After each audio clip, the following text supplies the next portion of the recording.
Hai, Assalamualaikum. Bertemu lagi kita di dalam kisah-kisah seram.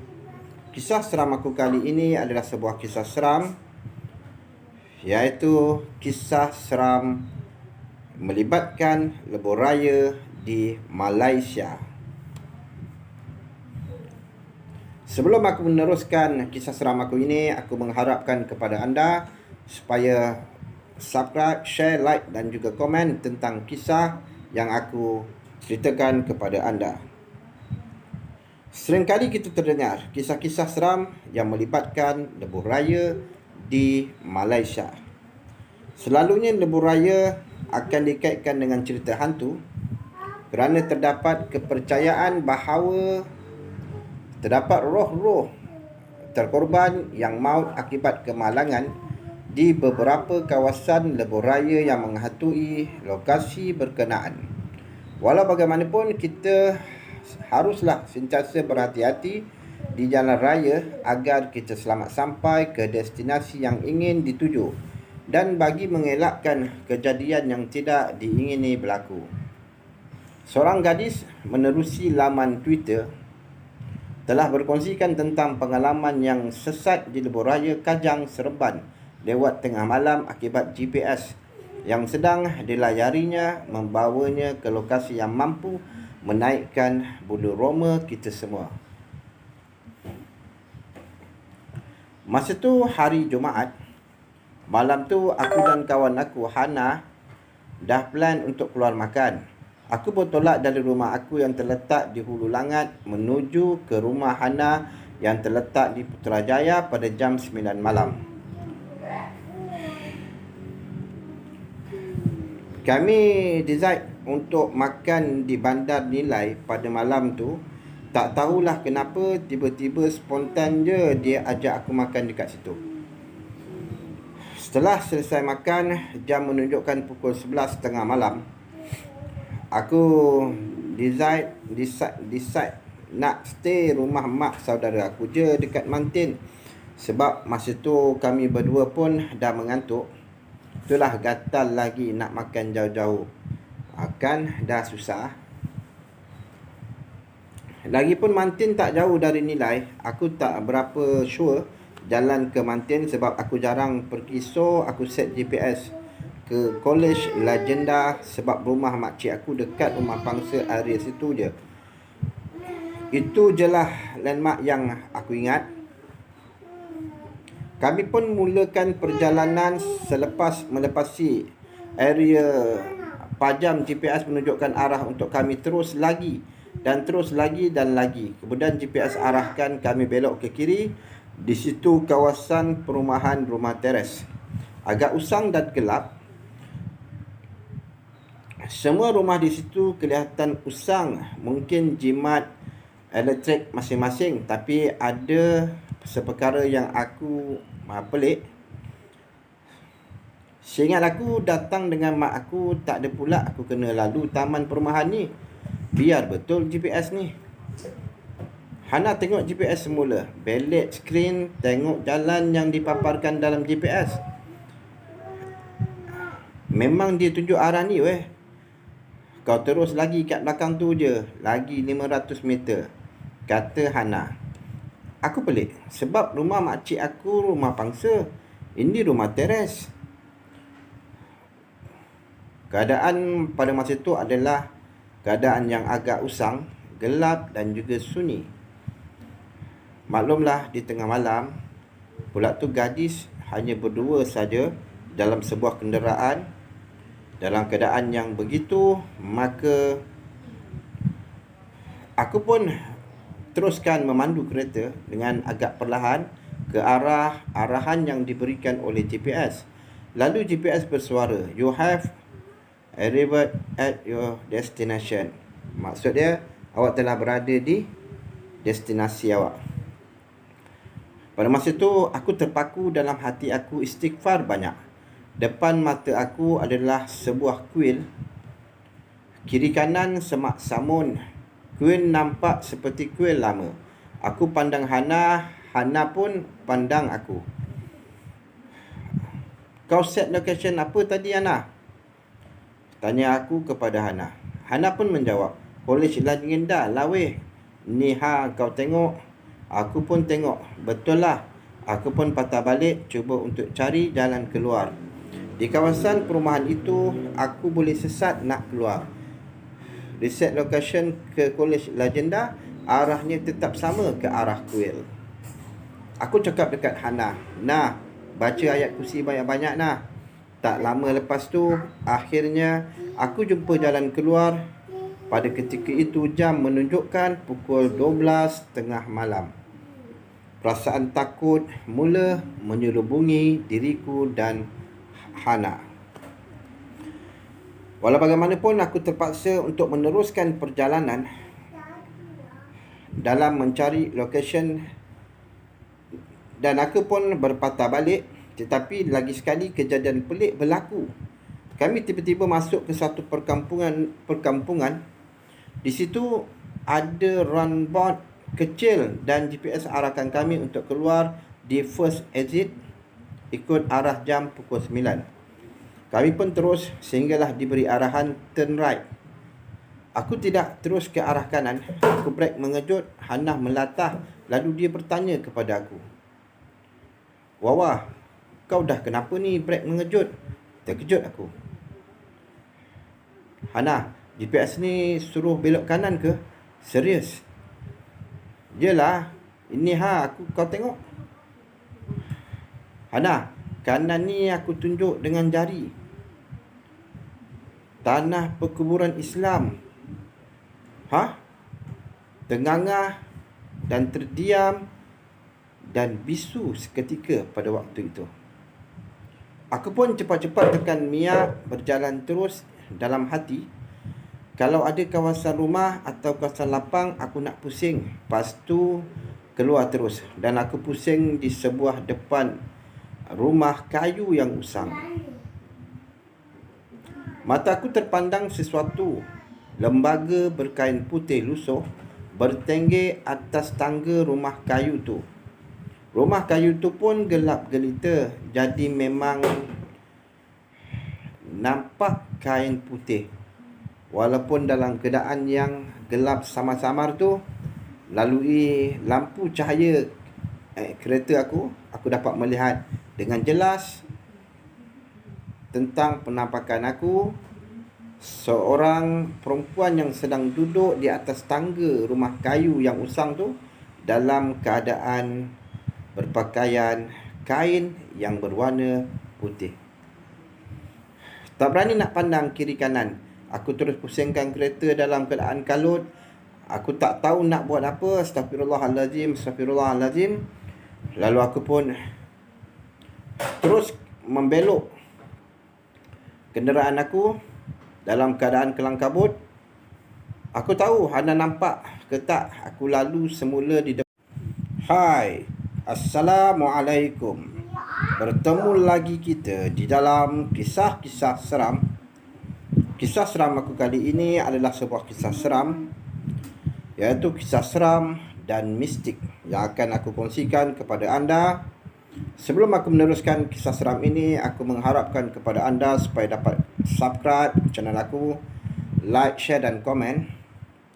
Sebarang cerita yang anda dengar daripada kisah seram yang akan aku ceritakan kepada anda adalah kisah seram yang telah dikongsikan oleh seseorang rakan, ataupun kisah seram yang aku ambil daripada blog. Apa-apa pun, ikutilah kisah seram ini. Kisah seram ini iaitu sebuah misteri di sebuah hostel tentang pelajar perempuan.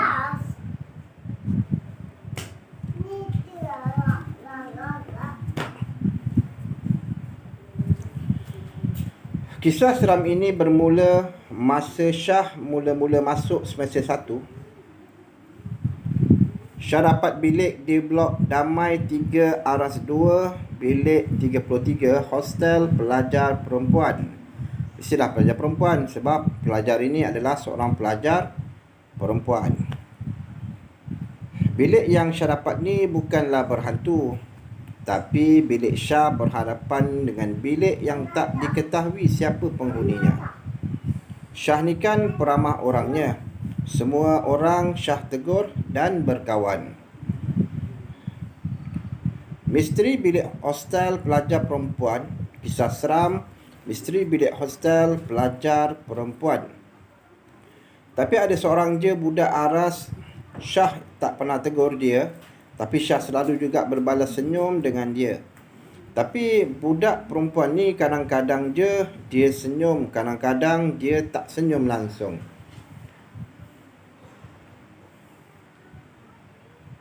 Tapi muka dia bapak masam plus carry coat. Ha. Suatu hari Syah tanya roommate Syah, nama dia Syirah. Syah tanya kat Keding ni, "Weh Keding, hang kenal tak budak kat sebelah bilik kita tu?" Sekali Keding cakap, "Macam ni budak mana hang tanya ni?" Syah cakap lah, "Budak perempuan duduk depan bilik kita ni. Takkan hang tak nampak?" Keding pun jawab, "Hang gila?" "Hang gila apa? Mana ada orang duduk kat bilik depan ni?" Syah geram. Syah jawab balik, "Adalah. Sengit. Oi, Minah tu pagi mesti senyum kat aku." Keding pun bagi tahu kat Syah, "Syah, kat depan tu tak ada siapa-siapa duduk pun. Kau dengarlah cakap aku. Bilik depan tu memang tak ada sesiapa yang duduk. Bilik tu memang dah lama kosong. Kenapa? Kau jumpa perempuan ke? Kau jumpa orang ke dekat bilik tu?" Hang tak percaya, hang pergi tengok depan bilik dia. Tak ada pun kertas yang beritahu ada penghuni kat dalam bilik tu. Jadi Syah pun dengan muka confident nak pergi tengok kat bilik tu. Sekali Syah nampak perempuan yang Syah cakap kat Keding tu. Masa tu Syah tak percaya cakap Keding. Sebab Syah nampak perempuan tu masuk bilik dia dan perempuan tu senyum kat Syah. Bagi Syah, Keding tu mungkin tak perasan kot ada penghuni kat depan bilik 33 ni. Ataupun Keding tu saja je nak kasih Syah rasa seram, nak lalu kat bilik tu. Satu hari, ada seorang kakak AJK Pusat Islam ni kena histeria kat hostel perempuan damai 3R1 bilik 24. Kebetulan Syah lalu situ dan tiba-tiba je ada seorang kakak ni panggil Syah, minta tolong Syah masa tengah uzur. Tapi disebabkan tak ada siapa berani pegang, Syah pun beranikan diri. Syah pun peganglah kakak tersebut. Mula-mula pegang, Syah rasa meremang bulu roma. Seramlah. Ada apa kat orang ni ya? Semacam dah satu badan aku ni. Entah macam mana lah ada AJK Pusat Islam yang macam ni. Aku pula yang disuruh pegang. Tiba-tiba datang seorang AJK daripada Pusat Islam tersebut, iaitu seorang lelaki, datang tolong masa tu. Syah pun balik bilik Syah sendiri. Semasa perjalanan nak balik bilik, Syah nampak ada benda merangkak ke arah Syah. Masa tu Syah cepat-cepat jalan balik bilik. Bila dah sampai kat bilik, roommate Syah buka pintu bilik sebab dia panas. Syah masuk je dalam bilik, Syah terus tutup pintu bilik Syah tu sebab Syah takut benda tu masuk bilik. Semasa Syah tengah baring, roommate Syah ni marah Syah sebab Syah tutup pintu. Cepat-cepat pergi buka pintu. Syah tak sempat nak cakap jangan buka. Masa tu apa lagi, berlambak benda tu masuk dalam bilik. Sumpah masa tu badan Syah terasa kena cucuk-cucuk dan macam orang cubit kuat-kuat. Na'udzubillah. Sakit sangat masa tu. Dah lah benda tu terlalu buruk. Duduk depan Syah, Syah punya takut dan tak tahan sakit sampai Syah menangis. Tutuplah bilik tu. Aku takutlah. Ada benda masuk dalam bilik kita ni. Tolonglah tutup.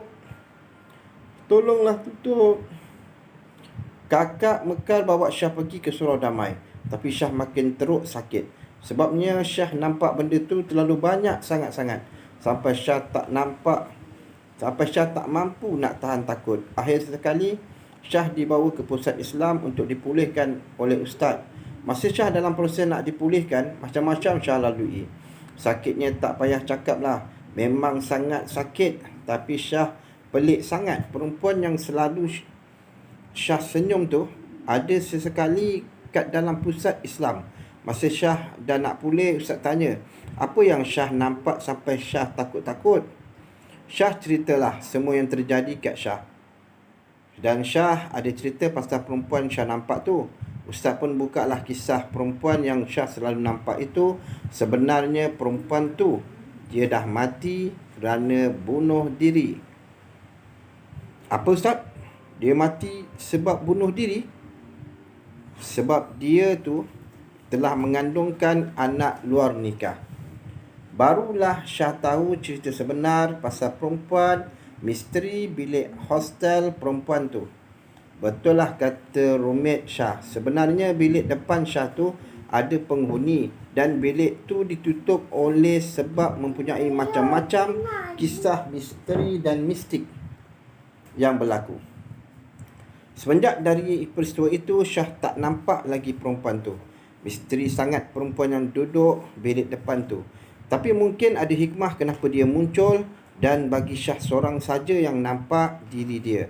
Semoga rohnya dicucuri rahmat dan ditempatkan dengan orang-orang yang beriman. Amin. Itulah kesimpulan ataupun cerita seram yang telah dialami oleh seorang pelajar perempuan apabila beliau telah dimasukkan ke sebuah hostel, dan aku terpaksa rahsiakan nama hostel tersebut demi untuk kebaikan dan keselamatan semua.